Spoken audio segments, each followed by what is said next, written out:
Boa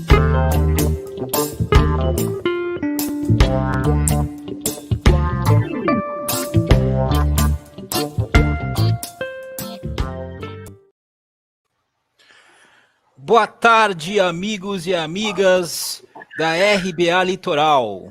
Hoje, 3 de agosto de 2020, estamos iniciando mais um programa Arte Bancada. Você que nos ouve pela 93.3 FM e nos acompanha pelas plataformas digitais, YouTube e Facebook, inscreva-se, curta a nossa página, dá essa moralzinha aí para nós. Eu sou o Donald Verônico e estou aqui acompanhado dessa bancada maravilhosa, mas desfalcada hoje. Desfalcada, mas ainda assim maravilhosa.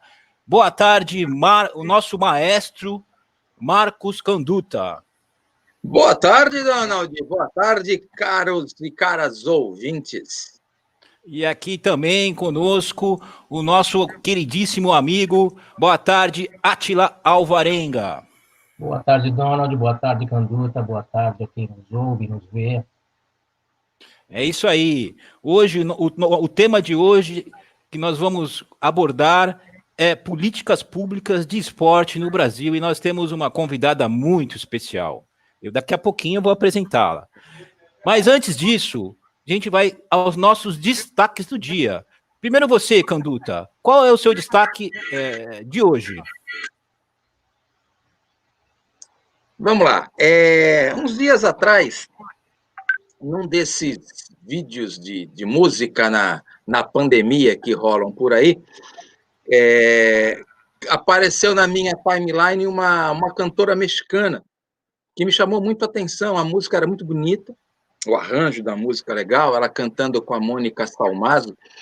E há muito tempo eu venho conversando disso, principalmente com a Débora, com quem eu trabalho já há 20 anos, né, e com outros amigos também, essa coisa da universalidade da música e que tem música boa em qualquer canto, né? Durante muito tempo, a gente só ouvia música americana. Eu lembro quando eu era moleque de uns primos falando, não, rock and roll se faz nos Estados Unidos, aqui ninguém sabe tocar guitarra. Eu, como assim? Eu dizia, cara, como assim? Aqui se sabe tocar guitarra também, assim como, por exemplo, em Israel se faz choro da melhor qualidade. No Japão se faz samba classe A, né?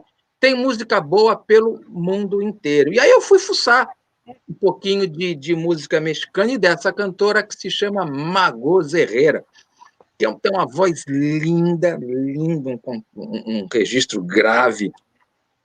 Ela tem Grammy, ela é porta-voz das Nações Unidas na questão das políticas de combate à violência contra a mulher, quer dizer, é engajada, assim como outras cantoras mexicanas, como a Julieta Venegas, que gravou há um tempinho atrás com a...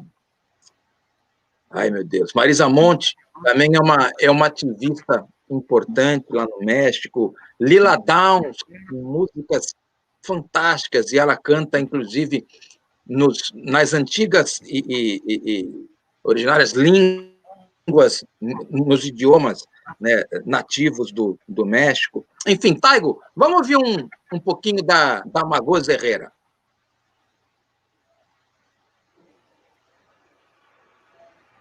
Tchan, tchan, tchan, tchan.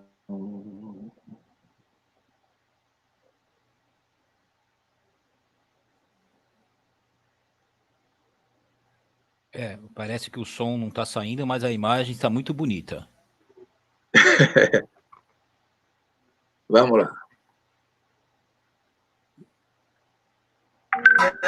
Dá para imaginar o som? Olha o som chegando.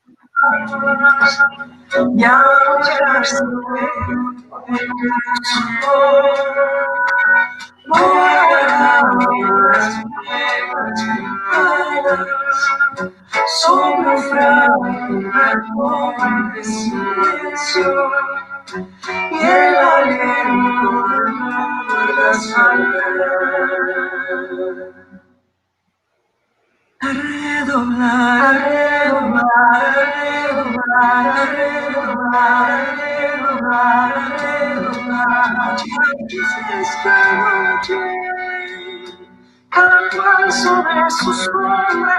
Vamos lá. Então, aí ela está cantando Redoblar com a Mônica Salmazo, esse quarteto de cordas, que é fantástico.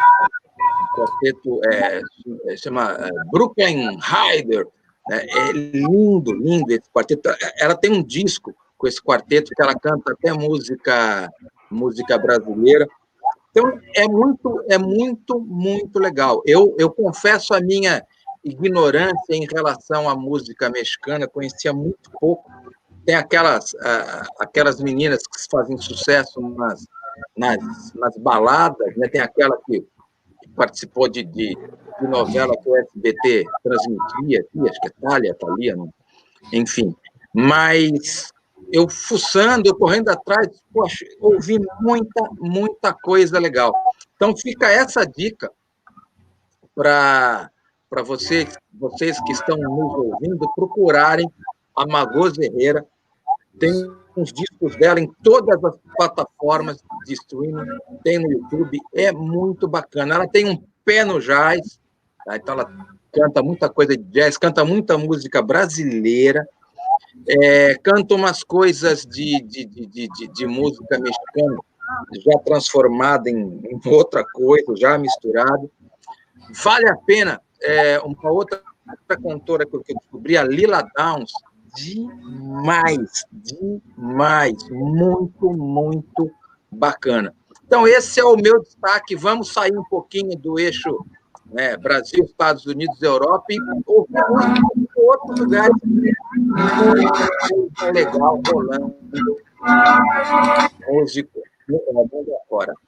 É isso aí, Taigo. Valeu. Donald, contigo. Pô, sensacional, Canduta. Sensacional, assim... eu também não acompanho muito os artistas mexicanos, né? Mas eu posso te dizer que eu tenho uma ligação muito, até afetiva, tenho um gosto muito especial pelo México. Não sei se vocês sabem disso. Você sabe disso, Canduta? Sei não. Eu vou compartilhar aqui com vocês. Não, eu vou compartilhar aqui com vocês que eu sou mexicano de nascimento. Sabia disso? É verdade. Nasceu lá? Nasci na cidade de Guadalajara. Meu pai foi jogar lá no Atlas de Guadalajara. E aí eu nasci. Até na semana passada, o Abel, que foi o entrevistado, meu irmão, ele comentou alguma coisa sobre o México, né? Depois, na minha adolescência, eu voltei para o México. Eu estava com 17 anos, eu morei lá. E aí eu tive... Porque quando eu nasci, já com 1 ano, nós voltamos, né? Mas na adolescência, eu de fato morei lá na cidade do México, tive um contato, assim, com a cultura mexicana. É um país que eu amo, de paixão, assim, e falo com muito gosto, assim, orgulho de que sou mexicano de nascimento. E a Thalia, por exemplo, na minha época que eu morei lá, a Thalia fazia um grande sucesso, né? Meados da década de 90. Mas inclusive, é isso. A gente pode ouvir a Thalia, fica melhor se a gente escutar sem som. Mas é como Spice Girls.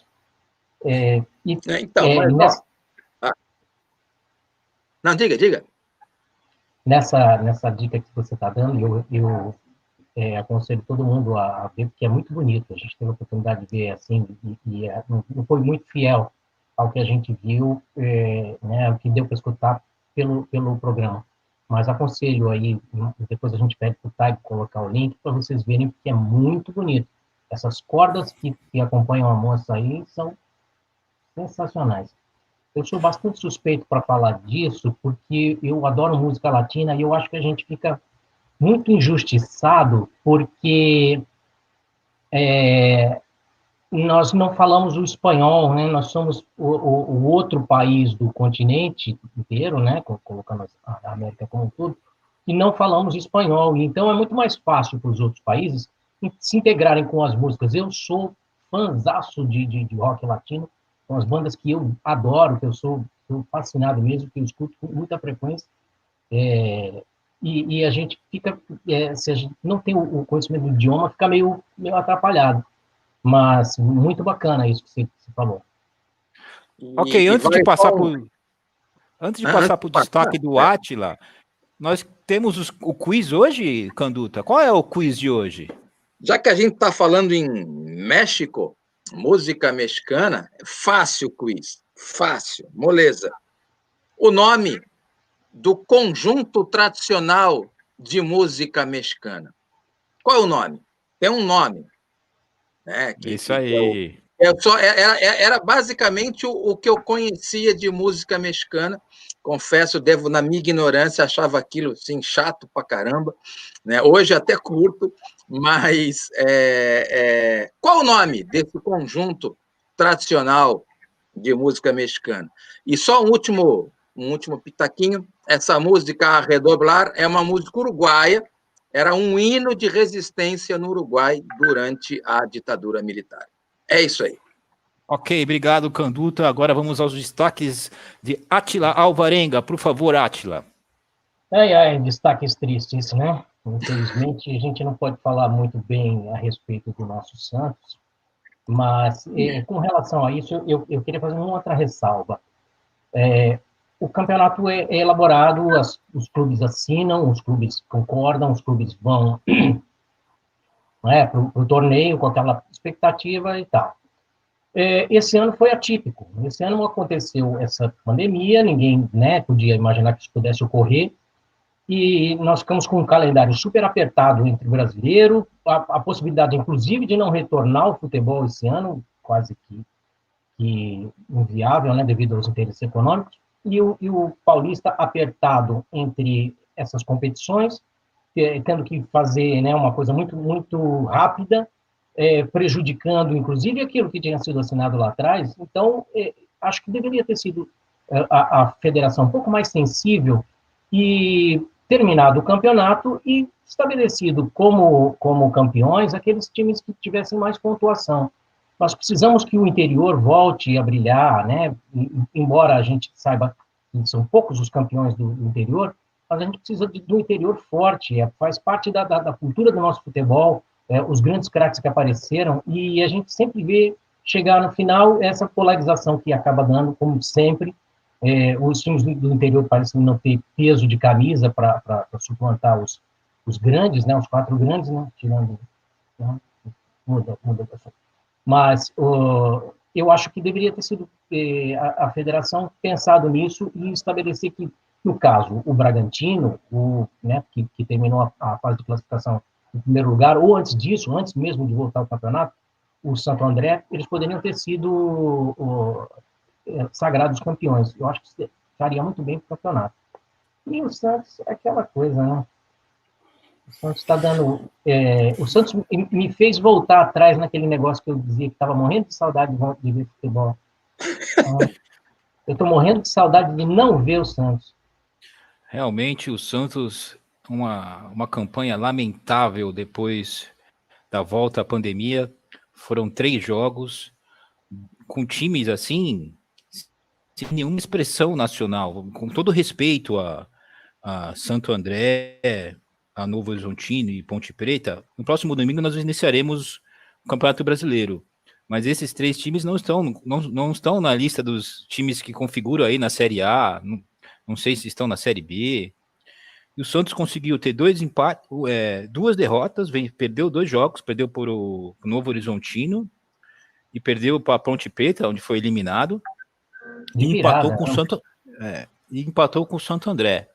Então, assim, não bastasse esses péssimos resultados em campo, o que acontece fora de campo também, o Santos, assim, é uma crise atrás da outra, jogadores entrando na justiça, e um fato lamentável que ocorreu neste último jogo contra a Ponte Preta, mais uma vez um caso de racismo no futebol, né? Não sei se vocês chegaram a acompanhar, aquele comentarista, o chefe Fábio Benedetti, da Energia 97 FM, ele fez um comentário ali com o Marinho, fazendo referência a Senzala, algo totalmente lamentável. Ele já se retratou, a rádio acertadamente afastou ele, mas enfim, mais um caso de racismo. Eu vou contar um negócio aqui para vocês. Eu, quando me graduei em educação física, no início da década passada, o tema do meu TCC foi o jogador negro no futebol brasileiro, uma história de discriminação. E aí eu contei na minha pesquisa um pouco dessa discriminação. E hoje, a cada dia após dia, casos vão se repetindo. É realmente aquilo que o professor Silvio Almeida passou aqui e conversou com a gente, né? Que realmente o racismo estrutural, o racismo que existe na nossa sociedade é péssimo e que temos que trabalhar muito para superá-lo. Esse caso foi patético, né? Esse comentário do radialista foi absurdamente infeliz. Eu acho que a essa altura a gente não deveria estar dando nem crédito a isso. Foi uma tal infelicidade, mas é mesmo isso que você está falando.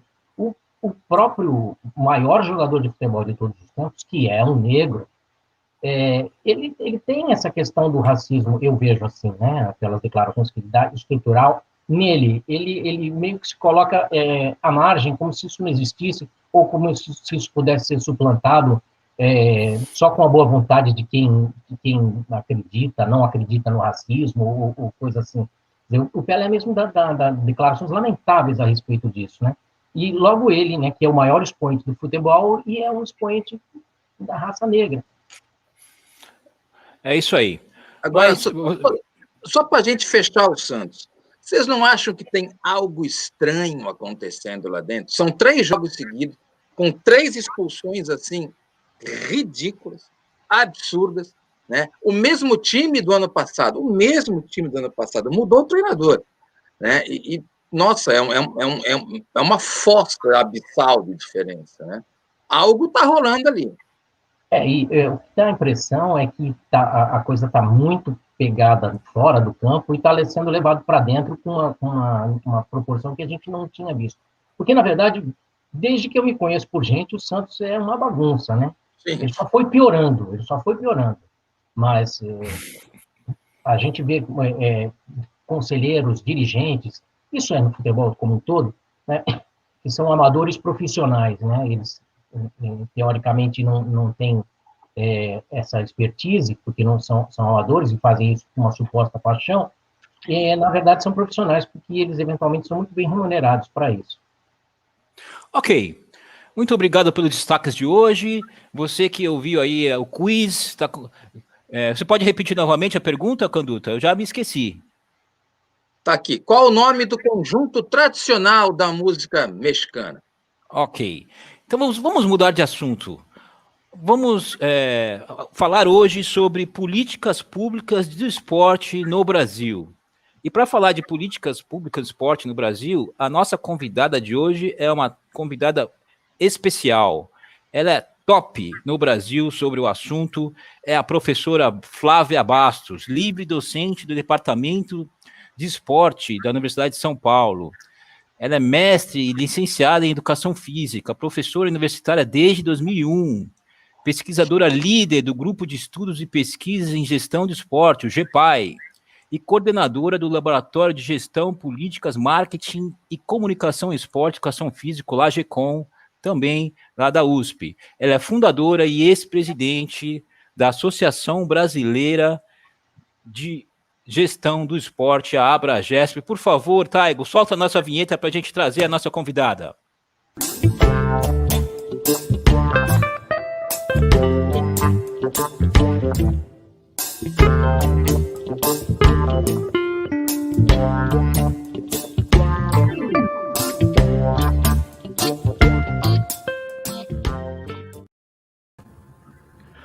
Professora Flávia Bastos, é uma satisfação enorme tê-la aqui conosco, uma honra.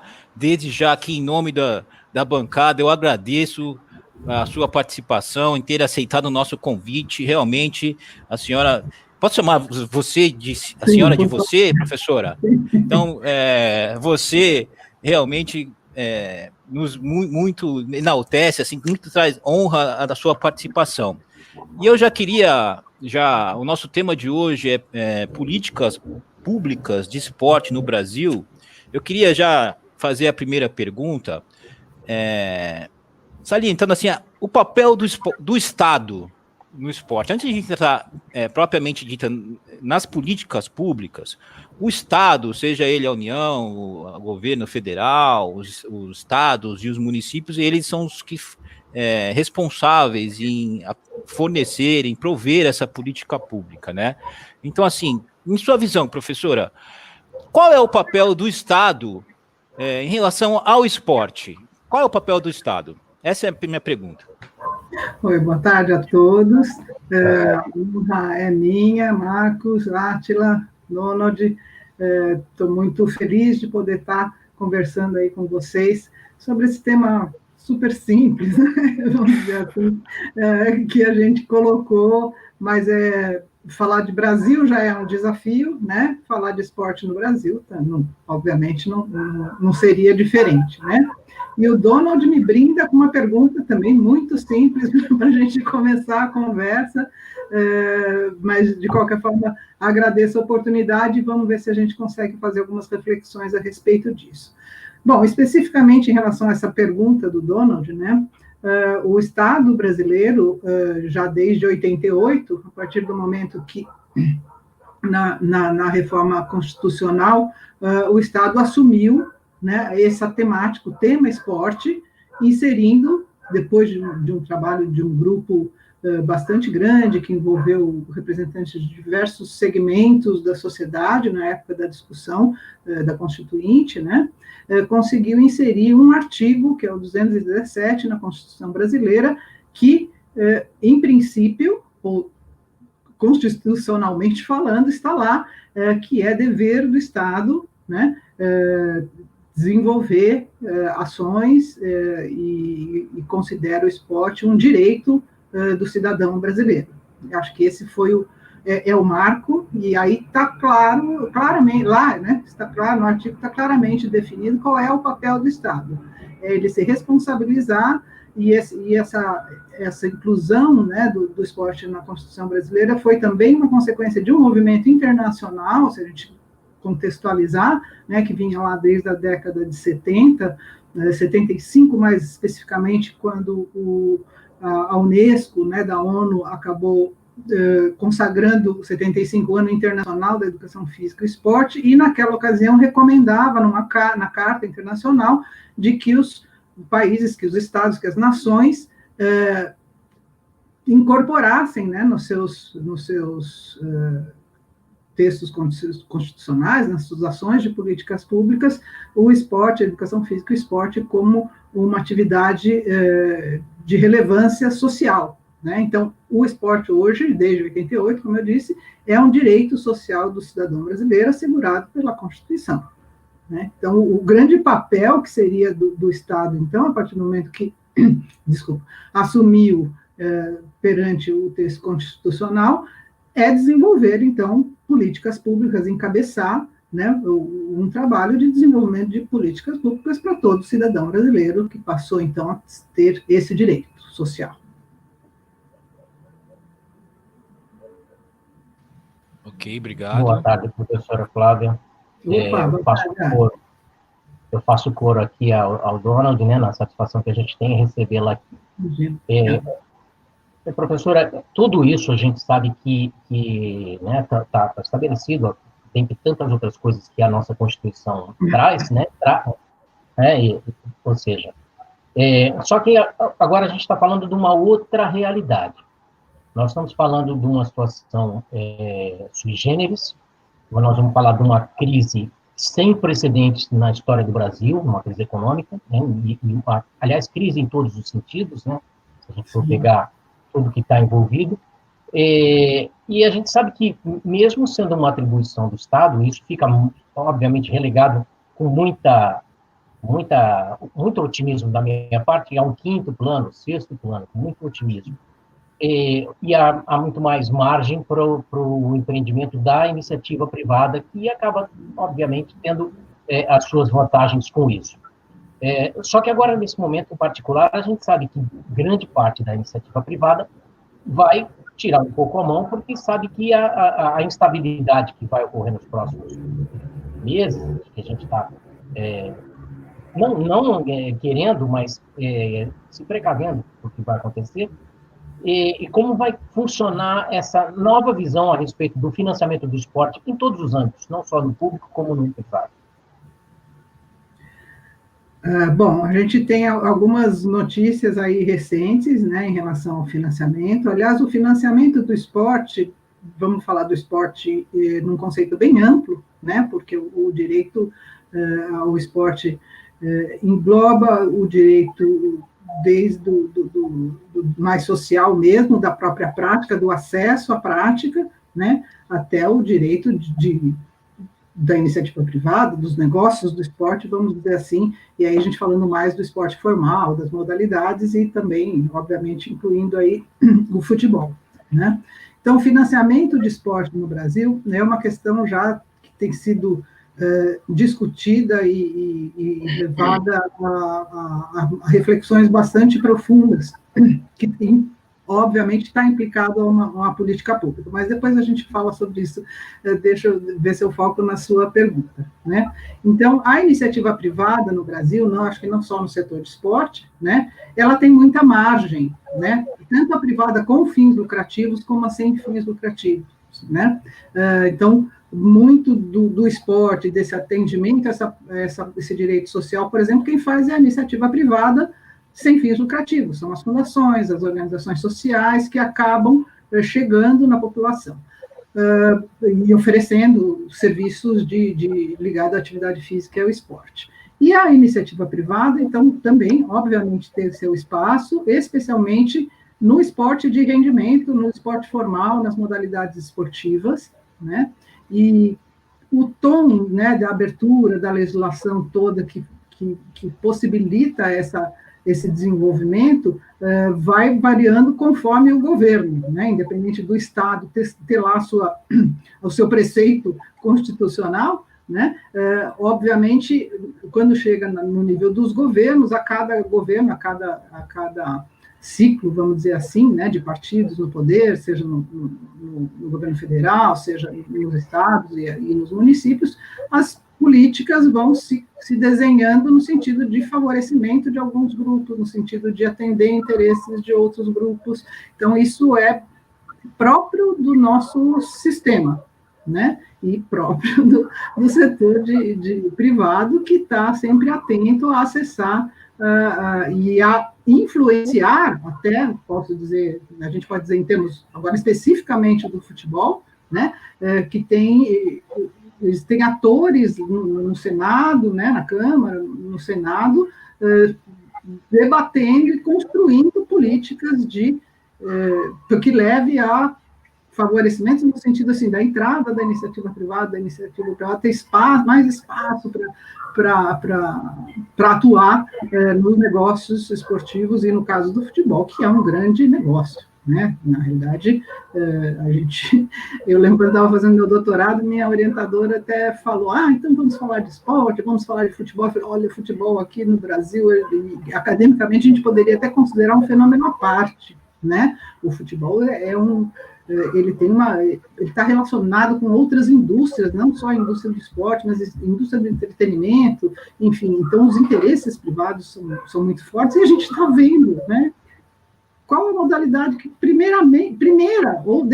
qual é a última que deixou de pagar e a primeira que voltou nesse cenário que a gente está vivendo, né? Então, a pandemia já instalada, tinha países que ainda estavam com seus campeonatos rodando, vamos dizer assim, né? E praticamente foi a primeira modalidade, ou quase que a única modalidade, a Fórmula 1, que é outra que está muito ligada aos interesses privados, e que conseguiram, e agora a NBA, que sem comentários, né? A estrutura que os caras montaram, porque o interesse privado é muito forte e comanda mesmo. Esse esporte, né? Vamos dizer, esse esporte do alto nível, aí, do alto rendimento. E o Estado, muitas vezes, concorda e apoia com a política toda. Flávia, bem-vinda à nossa bancada. Eu era moleque, primário, ginásio, fiz toda numa escola pública, uma escola municipal aqui em Santos. E na frente da escola tinha uma quadra. E ali eu tive iniciação a salto em altura, salto em distância. A gente ia para o campo do Brasil Futebol Clube, que era ali no BNH, e fazia corrida.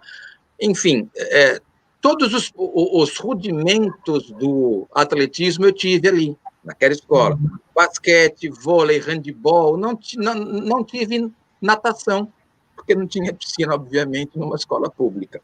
E isso acontecia em praticamente todas as escolas públicas aqui da região. Estou falando de 1970, eu saí dessa escola em 76, 77, por aí, para ir para o antigo colegial.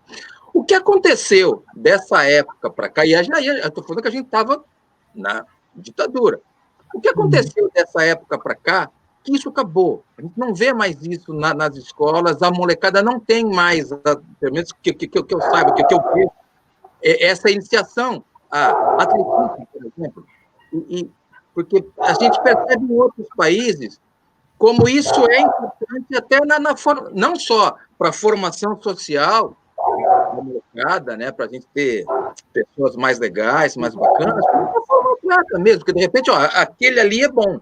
Vamos guindar esse cara para um outro lugar. Marcos, você como eu, foi um privilegiado. Eu também vivi essa realidade em escola pública, né? Posso até dizer que a minha opção profissional acabou sendo despertada por conta da competência e da estrutura, né, que se tinha na educação física escolar, né, naquela época, nessas décadas aí. Eu sou um pouquinho mais para trás, mas, enfim, você acho que pegou o final dessa época, né, e que eu acho que a gente pode fazer duas análises. Eu acho que a primeira, ligada, independente do regime de governo, né, e eu tinha irmãos mais velhos que também já tinham estudado em escolas públicas, e, enfim, eu já comecei a pegar um sucateamento, acho que a gente pode falar assim, né, pelo menos especialista em educação, da educação pública como um todo, não é?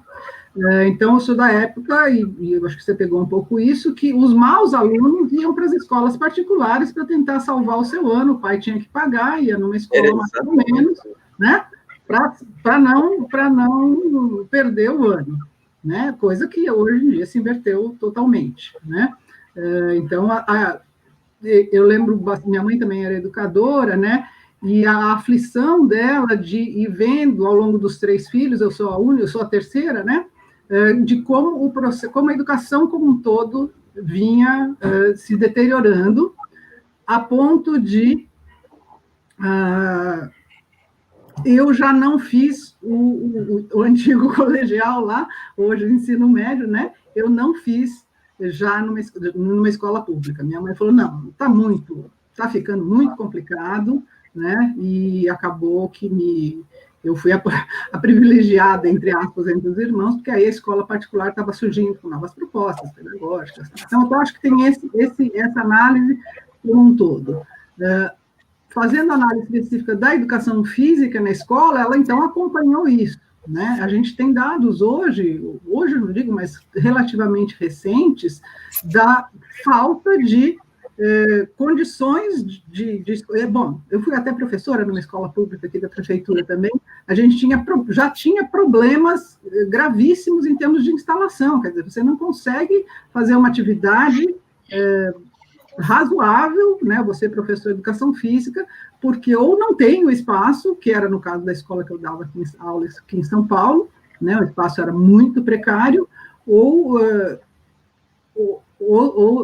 não tem, ou tem algo muito precário. Nessa escola que eu estudei, no ginásio, no antigo ginásio, a gente tinha um ginásio coberto, né? Em aula de educação física, talvez eu fizesse só. Hoje em dia, como eu ia falando, desculpa, a gente tem um levantamento aí que, em média, nas escolas públicas, se não me falha a memória, de 30 e poucos % tem alguma instalação adequada para uma iniciação da atividade física, não só as modalidades, como a gente tinha na época, mas qualquer tipo de atividade física para desenvolver o ser humano, que é um dos princípios que a ONU lá atrás levou a consagrar aquele ano como ano de educação física, reconhecendo o valor na formação da criança, do jovem, né, das modalidades esportivas, mas da prática de atividade física de alguma maneira, né? A importância no processo educativo, né? Como você mesmo ressaltou, em alguns países isso está muito claro, né? O papel da escola em fazer essa iniciação, que seja para depois se destacar algum talento, ou que seja para essa pessoa ser educada fisicamente para o resto da sua vida, né? Para ter uma condição de saúde minimamente razoável para sobreviver, para enfrentar doenças, para enfrentar pandemias. Né? Ninguém pensava nisso na época, mas a ideia da educação física é essa. Né? Então, acho que tem essa coincidência, vamos dizer assim, né? Que a escola pública foi abandonada e, junto com ela, a educação física e o esporte. Então, essa política pública no setor educacional, que a nossa... Desculpa, só para... Que é um dos pilares, vamos dizer assim, até da lei, que ainda está em vigor no esporte, que as manifestações do esporte na sociedade são o educacional, o rendimento, que a gente já falou um pouquinho, e o de acesso para a população, de uma maneira geral, que seria o participativo. Quer dizer, qualquer adulto saindo da escola, se tivesse tido uma boa educação física, ele teria para o resto da vida, nos centros públicos esportivos, podendo continuar a fazer a sua atividade para manter a sua saúde, para manter o seu lazer, a sociabilidade, enfim, todos os valores aí ligados à atividade física e ao esporte. Ok, obrigado, professora Flávia. O nosso professor Luiz Gustavo chegou aqui à nossa bancada. Boa tarde, professor Luiz Gustavo. E já passo a palavra aí para você poder fazer a sua pergunta para a professora Flávia. Que ótimo. Boa tarde a todos. Boa tarde, professora Flávia. É um prazer recebê-la aqui. Me pegou de surpresa, dona. Eu estou como ouvinte hoje. Gostaria de acompanhar um pouco mais o debate e a discussão. Okay. Isso muito me interessa também. Falar de políticas públicas me interessa e falar de esporte me interessa um pouco mais. Então, deixa eu desenvolver um pouquinho, eu quero saber como é que você é criançada, como é que o pessoal vai tomar gosto novamente pelo esporte, mas isso a gente discute um pouco mais para frente. Eu vou fazer a pergunta então, professora. Apesar de não parecer, nós estamos num ano olímpico, né? A Olimpíada foi adiada, foi para 2021, e aí quando chega na Olimpíada, no quadro olímpico, o Brasil ali com aquela performance sempre aquém do que a gente espera, do potencial que o Brasil pode alcançar, e aí vem aquele debate, mas o Brasil investe, sim, aí estou falando de alto rendimento. Mas assim, na sua visão, é papel do Estado, o Brasil, de fornecer, prover, capacitar a questão do alto rendimento? Qual é a senhora tocou aqui nas manifestações esportivas, né? Tem a questão na Lei Pelé, educacional, a participação e o alto rendimento. O Estado deveria priorizar alguma delas? Como é que são as políticas públicas e até levando para essa questão desse resultado olímpico, né, que a gente vê mais adiante? Bom, Donald, você está especializado em fazer perguntas difíceis. Não, mas eu tenho uma visão muito clara em relação a isso. Voltando lá ao texto constitucional, diz lá que é dever do Estado trabalhar, né, ou lidar com essas 3 manifestações, e tem lá um tópico na Constituição dizendo que o Estado brasileiro deveria priorizar o esporte educacional. Isso está no texto constitucional. E priorizar, em outras palavras, passa, obviamente, por investimentos, recursos, e a gente já falou um pouquinho disso, de que historicamente não tem priorizado, pelo contrário, né? Então, as nossas escolas, como eu já falei, não têm condições, enfim.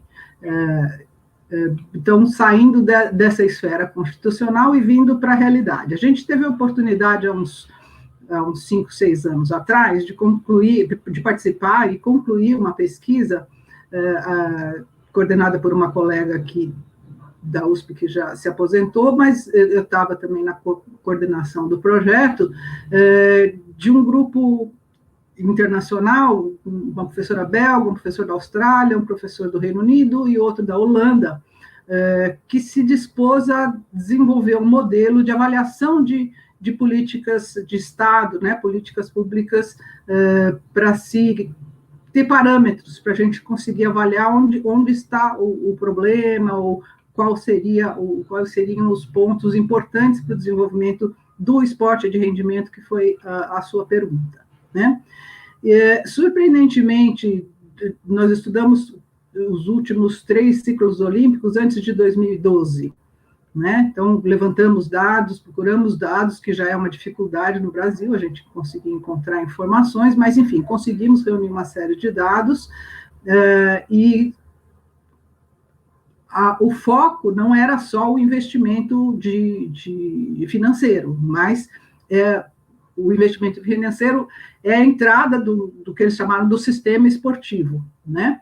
Então, eram 9 tópicos, não vou falar de todos, mas a entrada, então, do dinheiro. Depois, o segundo tópico, acho que vocês já conversaram um pouco disso em alguns programas, a questão da governança, e até na introdução dos programas vocês falaram, acho que foi o Átila, né, que falou a falta de competência e de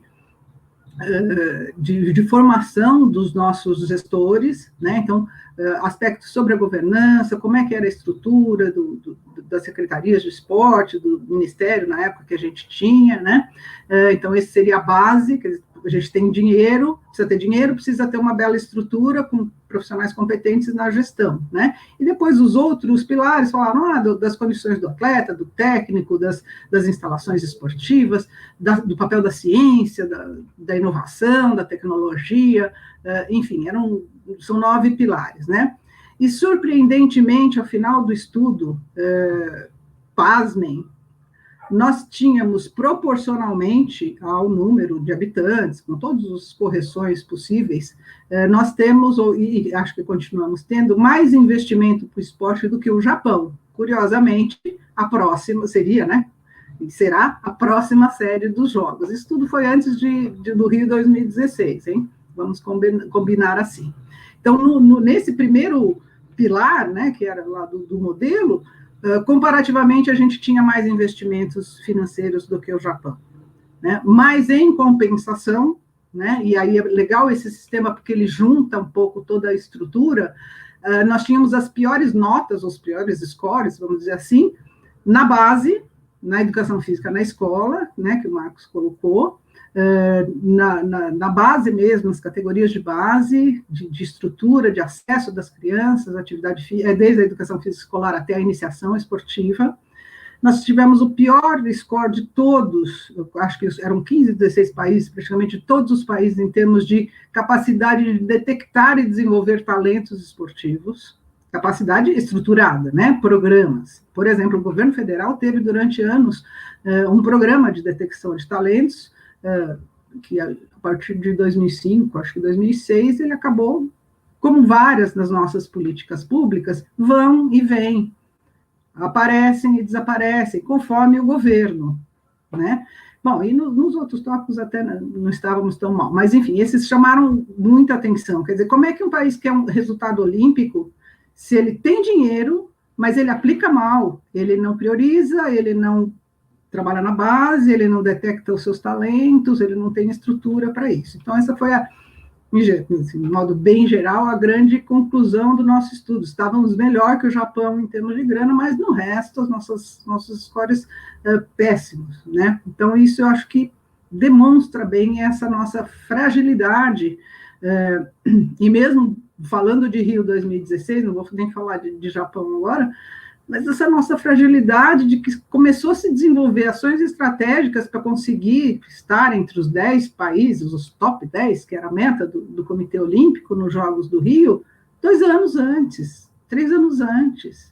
Quer dizer, isso não é pensar nem a médio prazo, né? Isso é curtíssimo prazo, quer dizer, não se faz um campeão olímpico em 2, 3 anos. E aí foi isso depois do estudo que a gente fez, mais injeção de dinheiro, bota as estatais para investir, dá bolsa top disso para o atleta, outra bolsa pódio para o outro, para o atleta conseguir sobreviver, né, para ter o desempenho que nós tivemos razoável nos Jogos do Rio de Janeiro, e tenho certeza que, independente de pandemia, os resultados nos Jogos de Tóquio vai seguir a história, né, que a gente também estudou um pouco com esse grupo, a história do desempenho olímpico dos países. O país que excede, ele tende a ter uma melhora no ranking das medalhas, vamos dizer assim, que é um dos critérios, né, de excelência, e a partir do ciclo seguinte, dos 4 anos depois, 8, o país que não teve uma boa estrutura, ele vai voltar aos patamares anteriores. Ou duas exceções que têm se observado.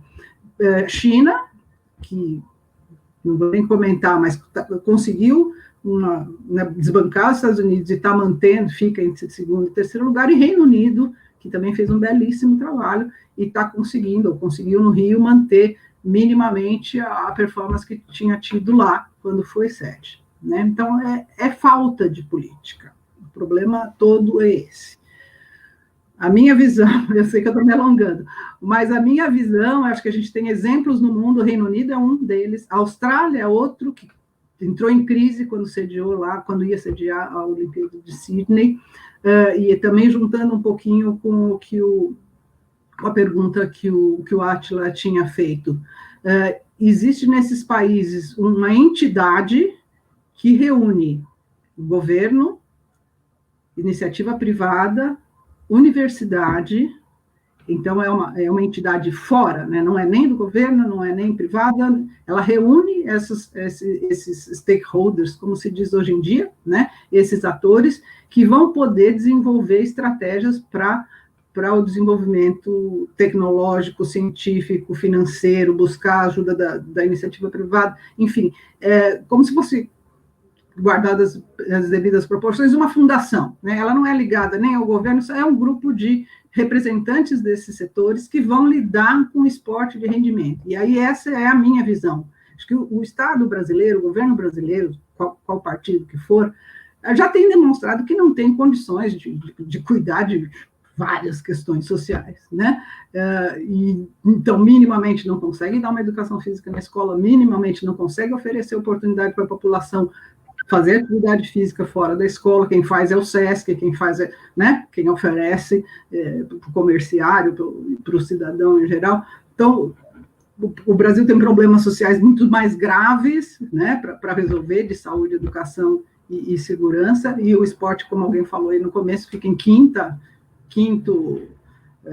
posição aí nas prioridades, quiçá sexto, sétimo, né? Então, eu acho que a solução para o esporte de rendimento, isso eu já defendo desde que a gente estava fazendo esse estudo, que se esse assunto seja tirado do governo e seja resolvido por entidades como a UK Sports, no Reino Unido, da Austrália, não estou lembrando mais agora como é o nome exatamente, mas é um instituto isolado não, é um instituto alijado do governo, não ligado ao governo, mas que tem essa participação dos interessados aí, né? Dos atletas, os cientistas, os financiadores que elaboram e desenvolvem as políticas do rendimento. Eu acredito nisso. Professora, dando mais ou menos continuidade a esse enfoque, a gente percebe que as políticas educacionais no país variam de governo para governo. Às vezes, mesmo quando é a mesma pessoa no governo, né, que a gente tem esse Instituto da Reeleição, né, em todos os âmbitos, tanto federal como os municípios e estados, a gente não tem uma continuidade dessas políticas. A gente não tem... Não há uma política que englobe todos... Quer dizer, não há uma visão macro da questão da educação, e o esporte está embutido nessa questão. Então, a gente tem que perguntar. Esse ano, de certa forma, tem um certo álibi para isso, mas havia algum plano do governo federal, do atual governo federal, com relação ao esporte? Bom, o que eu consegui acompanhar, né, nesse primeiro ano e pouco, né? Bom, primeiro, todos sabemos que o esporte saiu do status de ministério, né? E acabou sendo incorporado na cidadania, não é? mas se manteve basicamente a mesma estrutura que havia nos governos anteriores, que começou lá desde 2003, né, com o Lula, quando criou o Ministério do Esporte, algumas secretarias que cuidavam desses 3 grandes eixos, né? De uns anos para cá se criou uma secretaria especial de futebol, principalmente quando foi chegando na Copa do Mundo, para fazer alguma articulação, imagino, com o governo federal e os estados os estados sede, né, da Copa, e que se propõe a trabalhar com algumas questões do futebol, de interesses políticos e dos clubes e tal. Então, o que eu observei, eu tenho observado nesse último ano, tirando agora de fevereiro para cá, é basicamente uma continuidade do pouco, e posso afirmar, do pouco que se fazia, né, sem uma marca, como foi quando se criou o Ministério, que tinha uma marca. A marca era buscar ações e desenvolver ações e políticas para o acesso da população à atividade física, a democratização do acesso, né? Então, tinha esse discurso. Se foi atingido ou não, acho que não é o caso da gente discutir aqui, mas os governos Lula e Dilma, depois um pouco, o governo Dilma foi um pouquinho mais também para a questão do esporte educacional, para a questão da infraestrutura, acho que não foi no segundo PAC, tinha até um programa de recuperação das instalações esportivas da escola, mas, enfim, neste governo ainda eu, pelo menos, não percebi qual é a marca, né? Se vai haver alguma marca e se tem alguma diretriz, né?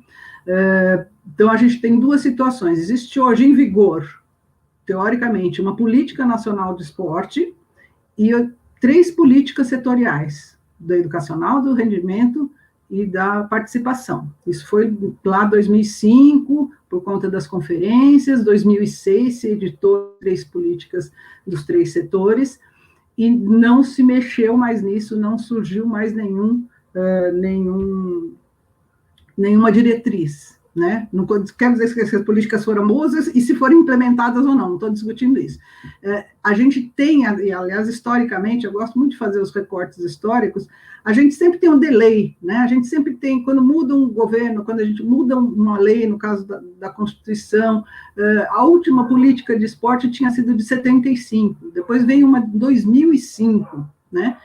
E a realidade muda, e não é uma questão só de lei, né? As necessidades sociais mudam. Tal. Então, o que a gente sabe hoje, que tem no Congresso um projeto que surgiu até de um documento elaborado ainda no Ministério, na época da Dilma, na transição da Dilma para o Temer, que está lá em discussão, a nova Lei Geral do Esporte, que, em princípio, daria e nortearia, né, um pouco as políticas públicas, né, também as políticas públicas, não só, mas também, né. Agora, o que eu sinto que é um dos problemas é essa falta de diretriz, né, que também, como você citou, tem um problema na educação, a gente não tem uma diretriz e a gente não tem nem, claro, competência. Se a gente pegar, por exemplo, a política de saúde, ou a política de educação mesmo, né, o governo federal, a competência dele são as universidades federais, o ensino médio é de competência dos estados, o ensino fundamental dos municípios. Tem uma diretriz. No esporte, nem isso tem, né? Então, a gente tem cidades tendo centros de alto rendimento para preparar atleta, a gente tem outras cidades que não têm até estrutura, não se identificam com isso e ficam trabalhando basicamente com futebol. A gente tem estados que fomentam questões mais sociais, outros não. A gente não tem nem... E, aliás, foi um dos resultados daquele estudo que eu falei, a gente não tem clara, né, as competências, ainda mais num país desse tamanho, né? Então, se todo mundo se arvorar, se todos os prefeitos se arvorarem a cuidar do esporte de rendimento, quem que vai cuidar do esporte escolar? Quem que vai cuidar de dar acesso à população à prática de atividade física? Então, nem isso a gente tem essa clareza. E eu acho que aí dificulta muito mesmo, por um lado, mas facilita muito aos políticos, vamos dizer assim, né, a darem o tom que eles quiserem. Não tem uma diretriz nacional e fala, olha, nós aqui no governo federal vamos dar as diretrizes gerais para tal área. Não vamos cuidar do esporte de rendimento, mas vamos dar as condições para desenvolver tal coisa, porque o Brasil entende que é importante, que é uma prioridade social. Eu não vi ainda nesse governo nenhum sinal, né, de que tem alguma diretriz. Respondendo claramente, eu não vi, pode ser que ache. Professora Flávia, tudo bem? Boa tarde. Fala, Luiz. Eu tenho um ponto de vista, uma análise sobre o esporte, né? Eu era, assim, apaixonado pelo esporte, como toda criança da minha época, a gente buscava os nossos heróis, né? Os nossos ídolos no esporte. Então, eu, por exemplo, adorava a Olimpíada, me encantava, eu ficava acordado noites, né? Porque eu gostava daquilo, né? E todos na minha época, assim. E a coisa foi caindo, né? A coisa foi devagarzinho, não com os resultados que nós tínhamos, porque as nossas participações em Olimpíadas, por exemplo, nunca foram tão boas assim, tal. Essa última no Brasil, nós tivemos uma participação boa de fato, mas eu não vejo a juventude de hoje com interesse, né, em praticar esporte. Sinceramente, não vejo. Acompanho alguns jovens e tal, né, principalmente porque eu dou aula em faculdade também, e o nível de interesse vem caindo ano a ano. Nós tínhamos lá no começo, há muito tempo atrás, nós tínhamos os JUBAs, né, que eram Jogos Universitários da Baixada Santista, depois ele se tornou Jogos da Unisanta, e a cada ano isso, né, está indo devagarzinho. Falta algum estímulo desde lá de baixo da base, das escolas, falta rigor. Eu acho que, porque eu tinha na faculdade, eu fiz desenho industrial, por exemplo, né? E era uma disciplina obrigatória a educação física. Não que eu não tivesse mais idade olímpica, né? Mas estimulava, né? Então havia uma participação dos alunos, tal, até por questões sociais aí. E hoje não tem mais essa obrigatoriedade. E na escola nós tinha mais rigor na escola, tinha nota lá, tinha que ter média, participação. E hoje nem isso tem mais. As escolas particulares e públicas, a coisa está meio solta. Existe a disciplina, né? Mas essa disciplina, com toda certeza, se o aluno não atingir a média, ele não vai ser reprovado por conta desta disciplina em específico. E o que a gente vê de resultado nas Olimpíadas vem muito mais da participação das empresas, né? Da iniciativa privada. É um problema, de fato, do Estado. O Estado, algum dia, ele participou ativamente na formação desses jovens. Você falou aí que teve uma ação em 1975, um governo de 1975, que privilegiava o esporte. Você acredita mesmo que o Brasil vá encontrar, em algum momento, vai ver no esporte essa força, de fato, ou a gente vai ficar preocupado ainda como um país lá embaixo, a gente vai ficar preocupado com as necessidades básicas, por enquanto? Vocês estão se aprimorando nas perguntas. Eu acho que tem duas situações aí na sua questão que a gente pode abordar. Tem várias, mas eu acho que eu vou focar em duas. Primeiro, você falou a questão do jovem, né, do interesse do jovem pela prática do esporte, porque a gente sabe, né, para quem quer, principalmente quem quer ser atleta de alto rendimento, é muito sacrificado, tem que abrir mão de um monte de coisa.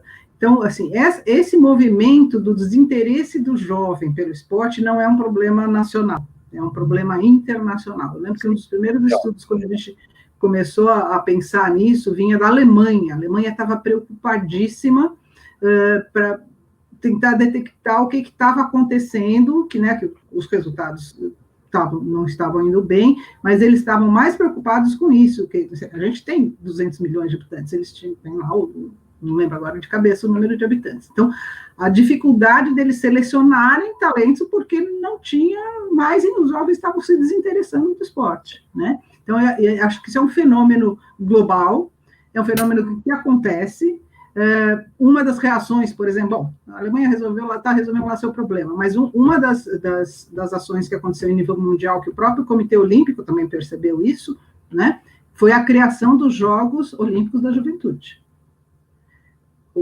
Entre outras coisas, introduzindo modalidades mais próximas aos interesses dos jovens, os esportes radicais, e mesmo os Jogos Olímpicos tradicionais, cada vez mais procurando integrar modalidades que interessem, né, mountain bike, é skate, é surf, né, o próprio movimento olímpico tá vendo isso, né, e nos últimos anos, todos nós estamos vendo o crescimento do e-sports, dos games, né, paralelamente agora, então, a concorrência ficou,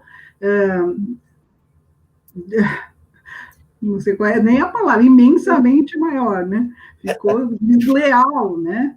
Os jovens cada vez mais interessados e toda uma pressão que vem lá da Ásia, junto com a pandemia, brincadeira, mas que nasceu lá na Ásia, também na Coreia, né? E eles já conseguiram integrar nos jogos oficiais asiáticos as modalidades de esporte e estão pressionando já há alguns anos o Comitê Olímpico para integrar. Né? Então, eu acho que tem essa questão global, social, geracional, sei lá como classificar isso. Né? Agora, aqui, eu acho que você também já respondeu praticamente várias das minhas perguntas. Quer dizer, a gente já tem essa deficiência na educação, que está, então, a educação física e o acesso está ligado a isso. Né? A gente, infelizmente, nos últimos tempos, tem visto cada vez mais o desinteresse em aprimorar o sistema educacional, já visto que a gente tem passado aí recentemente, né, no próprio comando. Obviamente, professores e educadores estão resistindo a isso, mas a educação física dentro da escola tem realmente tem tido esse lugar, né, assim como as artes, né, assim, tem outras disciplinas menores, vamos dizer assim, dentro da escola. A música. Né? Artes, música, eu, quando fiz meu ensino público, a gente tinha acesso também à aula de artes. No meu tempo tinha bordado, crochê. Nossa, aula de bordado. Música também. Música, né? Eu sou muito antiga. Tinha música também, não é? Então, acho que isso é um reflexo, né, da sociedade, aí no caso agora nossa, que a educação já não está num plano que deveria estar. A educação física e essas outras áreas dentro da escola, cada vez menos. Eu lembro recentemente a discussão agora do currículo do ensino médio, né? Eu acompanho, não sou especialista na área educacional, mas essa questão de que se educação física poderia, ou esporte, ou artes, poderia ser uma das opções dos jovens, né? Que eles flexibilizariam o currículo, né, e o jovem poder ir buscando uma tendência no ensino médio e tal. Então, realmente, a gente, tanto a área cultural quanto a área esportiva, a gente não tem, né, muito espaço, ou está perdendo muito espaço na sociedade. Então, acho que é uma questão da sociedade brasileira mesmo, dos valores que a gente tem, né? O esporte não é um valor social, como é na Alemanha, como é na Austrália, como é em uma série de outros países, né? Não é um valor nem educacional, nem social. Então, o nosso único valor, por isso que eu brinquei no começo, né, nas primeiras falas, o que é um valor social, cultural, é o futebol no Brasil. Se ele está falindo, imagina o esporte amador, né? Veja você, não é a situação que nós chegamos. Né? Verdade. Professora Flávia, sim, eu, pelo menos, aqui tinha mais umas 3 perguntas aqui para fazer. Realmente, a entrevista muito, muito rica. O nosso adiantar aqui da nossa hora, mas já fica o convite para voltar. Eu sei que você é uma santista, assim, fanática, e também deixa o convite até para assistir o nosso próximo programa. Já vou aqui introduzir até para os meus amigos de bancada. O próximo programa vai ser Santos Futebol Clube. Nós vamos trazer um historiador aqui do Santos, um colega meu que eu conheço assim desde a infância, que é o historiador do Santos, e a gente vai falar sobre o Santos Futebol Clube aí. Então já fica o convite, mas assim, sobre o programa de hoje, sensacional. Muito rico, faltaram perguntas, então já fica um convite para uma próxima entrevista. Ok, eu que agradeço. Desculpa se me alonguei demais em algumas perguntas, algumas respostas, mas realmente a temática é bem complexa. Eu acho que, com certeza, eu sei até que você gostaria de perguntar, Donald, né? Mas, assim, ressaltando o papel das entidades sociais no Brasil para suprir, então, essas carências, desde lá da escola até o alto rendimento, a gente tem muita entidade do terceiro setor trabalhando nisso. Gostaria de agradecer os colegas aí da bancada, gostaria de agradecer a participação de algumas pessoas que eu vi rapidamente aqui no chat, alguns amigos que não vi há algum tempo, que eu sei que moram em Santos, alguns colegas aqui da universidade, alunos, enfim. Obrigada pelas pessoas que acompanharam e, obviamente, vamos, a semana que vem, refletir sobre o nosso glorioso Santos Futebol Clube, porque eu sou santista de pai e mãe, meus pais nasceram em Santos, né? Eu não nasci por um acaso do destino, sou paulistana, mas o coração sempre está aí, e com esse glorioso nosso Santos Futebol Clube, que quiçá, assim como o esporte e a educação física brasileira, vão voltar a um patamar mais decente, vamos dizer. Amém, assim espero. Agora, professora, você sabe alguma coisa sobre música mexicana? Olha, eu não sei muito. Da minha infância, tive contato com o maestro Pocho. Olha aí, ó. Um maestro que viveu aqui em São Paulo, um mexicano. Meus pais eram gostavam muito de música, minha mãe era pianista, estudou aí em Santos, fez concertos aí em Santos, quando criança, e o maestro Pocho era um maestro mexicano que se radicou aqui no Brasil, e nós tínhamos a frequência dele, inclusive em casa, meus pais gostavam muito de músicas, de encontros musicais e tal. Então, é a referência maior que eu tenho para o maestro Pocho. Ok, então assim, não sei se você sabe a resposta do quiz de hoje. Qual que foi a pergunta mesmo, Canduta? Qual o nome do conjunto tradicional da música mexicana? O nome do conjunto tradicional da música mexicana. Você sabe, professora? La Cucaracha. Mariachis, me veio alguma coisa... Exatamente. Mas não achei a palavra exata. O Donald sabe, que ele nasceu lá, o Donald é mexicano. Eu tenho obrigação, né? Não, mas eu vou dar a oportunidade para as pessoas responderem. É mexicana, Donald? De nascimento. Cidade? Guadalajara. Legal, bacana. Responde aí, então, a pergunta. Acho que ela caiu, a professora caiu. Brinca, professora Flávia, obrigado pela participação. Fica meu registro aqui. Acho que ela caiu. Puxa vida, tinha mais uma pergunta. O grupo tradicional da música mexicana são os mariachis. Aqueles grupos com aquele chapelão, aquele violão grandão, tal. Não há filme de Bang Bang onde não haja um grupo de mariachis tocando. Aí está a professora novamente. Eu fui derrubado, eu achei só porque eu não sabia responder. Você sabia a resposta, ele te derrubou. Você vê? Olha o Beto Arantes aí respondendo. Olha lá. Mariachis. Então, o Beto ganhou o prêmio. Assim que passar a pandemia, uma ida à Vila Belmiro com o Luiz Gustavo. O Luiz Gustavo paga o ingresso. E o Beto vai à Vila Belmiro assistir um jogo do Santos ali, ao vivo. Será um prazer. Será um prazer. Pelo Luiz Gustavo. Um Pará na lateral, o goleiro Vladimir e Yuri Alberto no ataque. Beto, você vai ter a oportunidade de aprender palavrões que você nem imaginava existir. E essa questão dos mariachis a gente também viu muito no cinema, né? Mas normalmente é uma coisa muito caricata, né?